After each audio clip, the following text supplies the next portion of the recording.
1970년대 서울의 인구수는 19만 4천 명이었다 합니다. 조선시대 말 행정구역은 한성부와 개성부의 중심도시가 있었고, 외관지계라 해서 경기도, 충청도, 전라도, 경상도, 강원도, 황해도, 영안도, 함경도를 합니다만 평안도, 이렇게 8도가 있었지요. 여주, 파주, 양주, 수원, 강화, 부평, 남양, 이천, 인천, 장단, 양근, 풍덕, 안산, 상령, 안성, 마전, 고양, 용인, 진위, 양평, 양천, 김포, 지평, 포천, 적성, 과천, 금천, 교동, 통진, 교화, 연천, 음즉, 양성, 양지, 가평, 죽산이 경기도 내에 속해 있는 지방구월 이름이었습니다. 충청도는 충주와 청주가 중심이었고, 전라도는 전주와 나주가 중심이었습니다.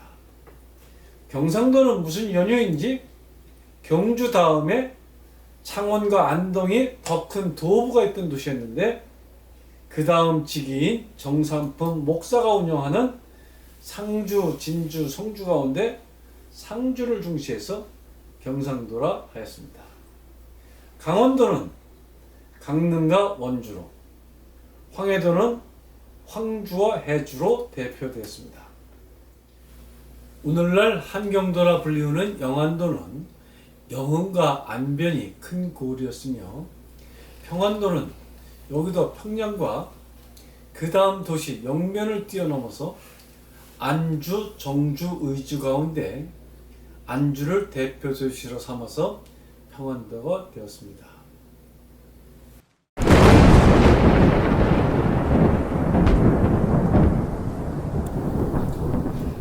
고려시대 때부터 따지면 우리나라 행정구역도 몇 번 바뀌었지요. 조선 말에는 함경북도, 함경남도, 평안북도, 평안남도, 황해도, 경기도, 강원도, 충청남도, 충청북도, 경상북도, 경상남도, 전라북도, 전라남도의 13도제로 개편되어 현재의 골격을 유지하게 되는 것이었지요. 제주도가 전남에 속해 있던 것이 눈에 띄는군요. 1914년에 일제에 의해 지방도 아래에 있는 군과 현들이 상당 부분 통폐합되어 현재 시군체제의 뼈대를 갖추게 되었지요. 일제에 의해 시행되었다는 게 뼈아프게 느껴지는군요. 이러한 행정구역은 현재 우리 남한만 17개 시도 광역시 체제로 다시 확대 개편되는데, 현재는 서울, 경기, 인천, 강원, 충남, 충북, 대전, 세종, 경북, 경남, 대구, 부산, 울산, 전북, 전남, 광주, 제주의 17개 자치제도로 편성된 것이지요. 이를 기준으로 현재 지방자치제가 실시되고 있는 것이지요. 그런데 명칭은 그렇다 치더라도 이왕 지방자치제가 실시하려면 자치제 간 인구 편차가 너무 크게 벌어진 것은 좀 조정이 되었어야 하지 않았나 하는 느낌입니다.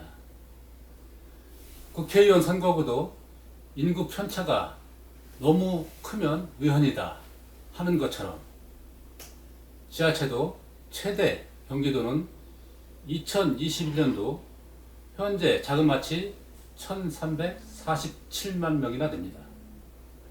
서울 964만 명보다도 383만 명이 더 크고, 제주 67만 명에 비해선 20배나 더 큽니다. 제주 도민께는 신뢰가 되겠지만, 경기도에는 제주보다 큰 도시들이 기초단체에 머물러 있는 도시가 수두룩하다는 이런 이야기입니다.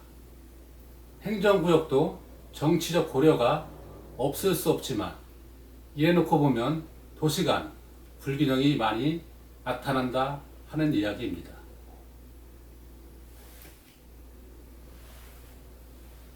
인구 편차를 최대한 줄인다면 불가피하게 거대 행정구역인 경기와 서울을 각각 4등분하여 동서울, 서서울, 남서울, 북서울로 4명의 자치단체장 제도로 개편될 필요가 있으며 경기도도 동경기, 서경기, 남경기, 북경기로 4등분하는 게 바람직할 것입니다. 이렇게 되면 지자체 간 상당히 균등해졌고 자치단체장 간에도 자기 단체가 으뜸이 될 수 있도록 보이지 않는 경쟁이 치열해지지 않을까 판단되는군요. 각 지자체마다 최고급 대학도 유치해야 하고 최고급 산업체들이 들어오게끔 하여 동네에 사는 젊은 인재들이 자기 동네를 자랑으로 여기게끔 하는 그런 풍토가 서게 될 것입니다. 현재 행정수도를 세종이 세우고 있으니 국토의 중심에 세종이 있고 여기서 국토 전체를 골고루 살피는 균형 있는 국토 에너지 재배치가 가능하지 않겠냐는 판단이 됩니다.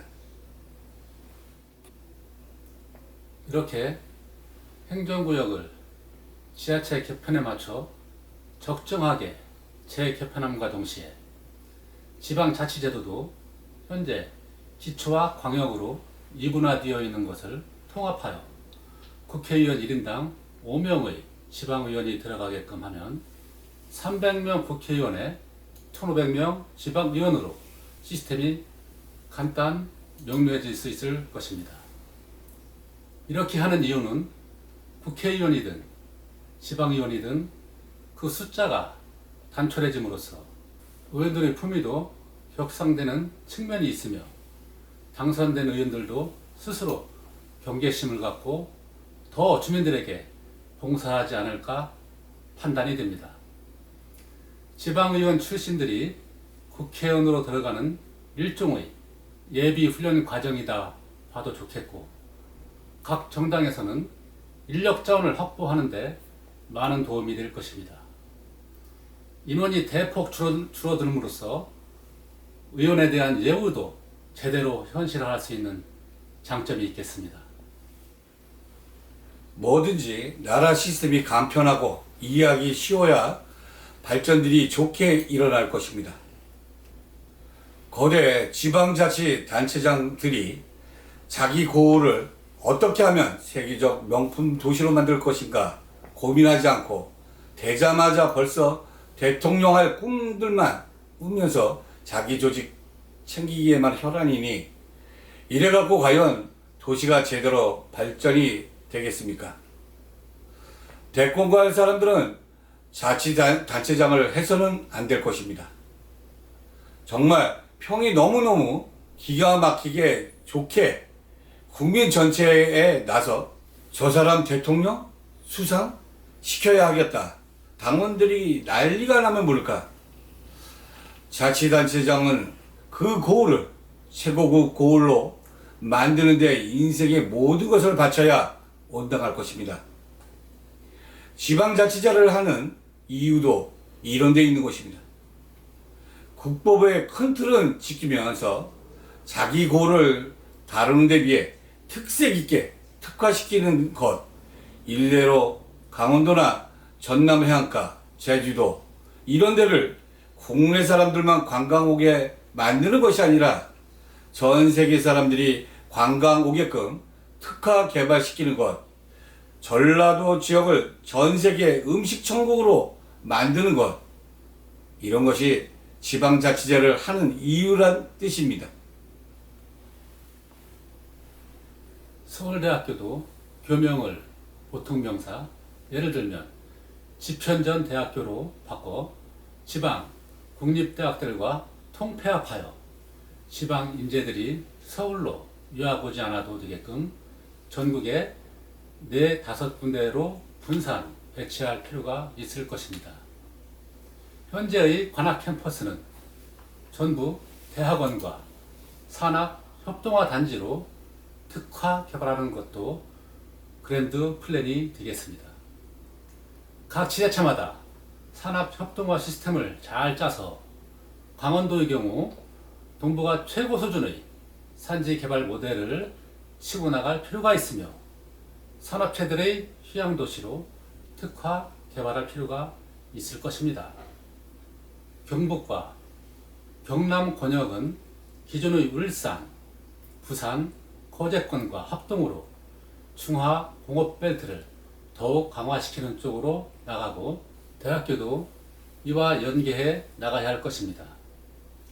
전남 해안과 서해, 군산까지의 해안을 동북아의 꽃다지르 지역처럼 영화, 음식, 관광, 정보화, 신도시들로 특화 개발하고 온 국민의 휴양 관광지로 키울 필요가 있을 것 같습니다. 지방행정구역과 지방자치제를 한 묶음으로 제도 개선하기 위해서는 여야 간의 긴밀한 협의와 협조가 절대적으로 필요한 사항입니다. 근데 현재의 정치 풍토와 여건상 과연 이러한 일들이 가능할까요? 현재의 여야는 이러한 문제들도 정파의 이해 여부를 떠나 객관적 타당성 있는 논의를 진척시킬 의지도 능력도 없는 상태가 아닐까요? 제일 먼저 여당인 더불어민주당이 이런 상식이 없는 집단입니다. 이들은 오로지 정권 재창출에만 모든 신경이 곤두서 있는 상태입니다. 괜히 건드려서 부작용 일으킬 필요가 없다고 판단하고 있고 현재 전국 지자체의 대부분을 장악하고 있는 상태에서 긁어부스럼을 만들 필요가 없다고 판단하고 있는 것으로 전언합니다. 야당인 국민의힘 또한 정신이 없어서 이런 문제를 차분하게 검토할 여유가 없을 것입니다. 결국 이래서 이번 지방선거에서도 제도 개선은 꿈에도 꾸지 못하고 이대로 다시 현행 제도로 선거를 치를 공산이 대단히 높다고 전망이 되겠습니다. 이렇게 정쟁이 심하면 국가 시스템 개혁이라고 하는 아젠다들은 다 물 건너가고 나라는 여전히 혼돈 속에 멍들어가는 것이 되는 것입니다.